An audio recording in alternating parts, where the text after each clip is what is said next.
इनको शर्म आनी चाहिए लीडर्स को कि जो आज मक्खन मलाई हमें लगाने की कोशिश कर रहे हैं, लंबे लंबे काफिले लेके गाँव में घुसने की कोशिश कर रहे हैं और बड़े लंबे लंबे वादे कर रहे हैं, हम ये करेंगे वो करेंगे। भाई साहब 10 साल कहाँ थे आप लोग जब लोग मर रहे थे? नौकरियां थी नहीं लोगों के पास, ना नौकरियां। आप कोई बात की आप लोगों ने?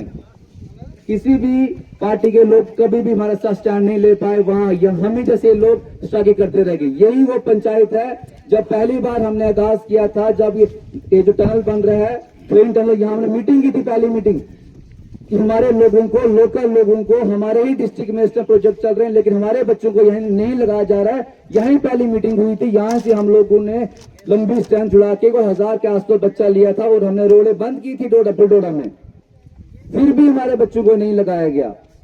फिर पता नहीं किस बेस पे ये हमारे इलाकों में घूम रहे हैं और बोल रहे हैं कि आप हमें वोट तो हम कुछ करेंगे। जब तुमसे पहले कुछ काम नहीं होता तो आगे कैसे काम करोगे आप लोग? छोटी छोटी बातें मगर हर घर से जुड़ी हुई बातें।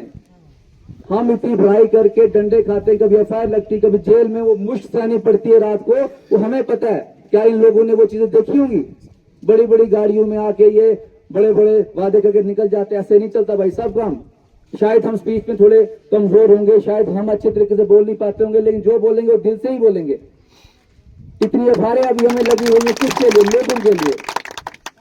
आप ये देखो हमारे जो लीडर्स हैं कितने मतलब इनको मैं सबको तो नहीं बोलूंगा लेकिन ओवरऑल बोलना ही पड़ेगा मुझे कि इनको शायद नलायकी इतनी है कि ये यूथ के बारे में कुछ सोच नहीं सकते हैं।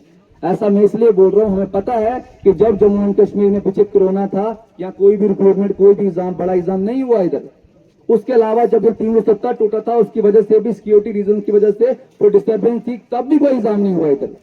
बहुत से बच्चे ऐसे थे जो एवरेज होने वाले थे या जो मतलब कुछ टाइम 3-4 साल बचे थे उनको एवरेज होने के लिए, वो तैयारियां कर रहे थे एग्जामों की, चाहे वो छोटा एग्जाम हो चाहे बड़ा एग्जाम हो, अप टू केएस लेवल का एग्जाम भी। हमने सोचा था जब कभी एग्जाम होंगे तो बच्चों को एज रिस्ट्रिक्शन मिलेगी, मतलब एज में फायदा मिलेगा एग्जाम्स में। आप कांस्टेबल की बात करो, जेकेपीएससी की बात करो, यहां तक कि जेकेएस की बात करो जिसको पहले हम केएस बोलते थे, हमें लगा था शायद यहां रियायत मिलेगी। आप देखो बच्चे अभी लड़ रहे हैं, हम भी उन प्रोटेस्टों का पार्ट होते हैं, हम भी धरने देते हैं। हमें लगा था हमें टाइम मिलेगा। जिन एग्जाम्स में पहले 35-35 साल तक बोलते थे कि आपको इन एग्जाम्स में बैठना है, मतलब एज लिमिट जो होती है फॉर्म भरने की 18 से 35 साल थी, जिसमें किसमें कांस्टेबल हो गया, जेकेपीएससी हो गया। हमें लगा था कि 35 थी, अब इनको शायद गवर्नमेंट को लगेगा, लीडर्स को लगेगा कि अब ये बढ़ाना चाहिए, 40 साल तक कर दो। लेकिन जो शर्म नहीं है, इन्होंने बढ़ाना तो दूर की बात है, पीछे कर दिया, 28 साल कर दिया। मतलब जो लड़के एवरेज अभी हुए भी थे उनको भी एवरेज कर दिया इन लोगों ने। ऐसे ऐसे मुद्दे कौन करेगा? ऐसे ऐसे मुद्दे ही हमारे लीडर्स को बात करनी चाहिए। लीडर और करना है क्या आपने?